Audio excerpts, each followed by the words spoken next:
Mesdames et messieurs, bonjour. Je suis le docteur Joya. Aujourd'hui, je vais parler de l'endométriose. Qu'est-ce que l'endométriose? Comment savoir qu'on souffre d'une endométriose et comment soigner l'endométriose de manière naturelle? Dans un instant, je vous reviens. L'endométriose est une maladie qui attaque le muscle à l'intérieur de l'utérus qu'on appelle l'endomètre. Souvent, l'endométriose commence par ce qu'on appelle une endométrite, une simple inflammation de l'endomètre.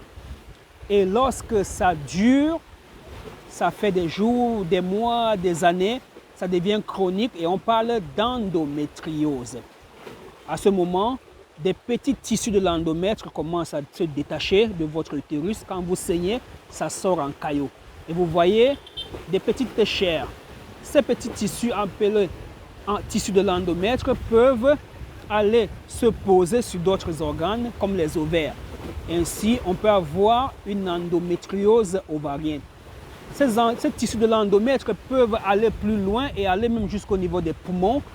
Et on va avoir une endométriose pulmonaire. Oui, nous n'avons pas l'intention de vous faire peur, car les femmes qui vivent avec l'endométriose savent oh combien ça fait mal. Oui, comment savoir qu'on a l'endométriose? C'est justement la douleur. Le signe caractéristique de l'endométriose, c'est la douleur. Le saignement abondant est secondaire. Le plus souvent, lorsqu'on est jeune fille, je vais dire, on saigne avec beaucoup de douleur. On se dit que c'est parce qu'on n'est pas encore sexuellement actif qu'on saigne avec douleur.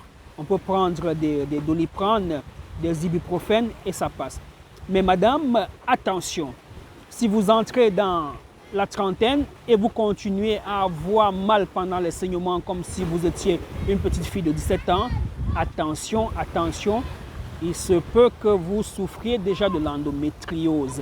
Parce que l'endométriose commence souvent comme les règles douloureuses et ce n'est que plus tard, lorsqu'on commence à saigner abondamment, qu'on se rend à l'hôpital faire une échographie ou bien une hystérosalpingographie et parfois on est ou un scanner ou une IRM, c'est là où on découvre qu'il s'agit d'une endométriose. Alors, si c'est le cas chez vous, madame, parce qu'en Europe, il faut opérer. Mais en Afrique, opérer, nous ne connaissons vraiment pas ça. Vraiment. Opérer tout le temps, opérer, non. Il y a des traitements que nous donnons aux femmes. Et des femmes ont déjà reçu ces traitements et ont fait sortir des choses bizarres qu'elles-mêmes, elles ont souvent filmé et nous envoyé pour dire, docteur, je suis allé saigner ce matin, voilà ce qui est sorti, c'est quoi ça? Docteur, merci beaucoup, j'avais exagérément mal quand je saignais, mais ce mois-ci, j'ai saigné sans douleur. Vous les dames, abonnez à ma chaîne, vous pouvez laisser des commentaires en bas de cette vidéo pour rassurer aussi d'autres femmes qui sont dans la même situation que vous, afin qu'elles prennent aussi ce traitement. Donc, pour récapituler, une endométriose, c'est une inflammation de l'endomètre qui a duré et qui s'est transformée. C'est une endométrite qui s'est transformée en endométriose. Comment savoir qu'on est atteint de cela? C'est les douleurs pendant les règles et les règles en caillots. Est-ce que l'endométriose peut empêcher une femme de tomber enceinte? Oui et non. Ça peut vous permettre de tomber enceinte, mais de ne pas garder la grossesse, oui. Non, parce que les tissus de l'endomètre qui se détachent et qui vont partout peuvent aller boucher les trompes et vous empêcher de concevoir.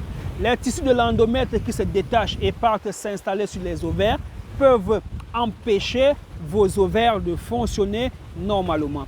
Donc l'endométriose est une urgence en médecine qu'il faut soigner car le plus souvent, l'endométriose cache d'autres problèmes de conception comme l'ovulation, vous n'ovulez pas, comme les trompes bouchées, vous avez des trompes bouchées, vous ne le savez pas, mais c'est l'endométriose parce que ça vous fait mal. Voilà, il était important pour moi de récapituler encore en cette année 2022. Je ne vais pas me fatiguer, je pense que j'ai suffisamment d'énergie pour repartir de janvier 2022 à décembre 2022, tout en espérant que le Dieu de grâce qui m'honore chaque jour va encore m'honorer cette année.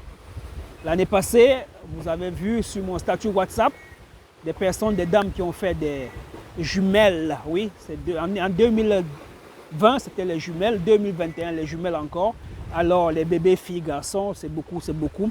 C'est un don de Dieu. C'est une grâce. Ce n'est pas ma force, c'est une grâce. Alors, je vous exhorte, vous, mesdames, qui suivez cette interview, de nous contacter et de nous demander exactement ce que nous faisons comme travail. Alors, cela pourrait aider quelqu'un autour de vous. Merci de nous avoir écoutés et à bientôt pour d'autres explications concernant les problèmes, les maladies de l'appareil génital féminin.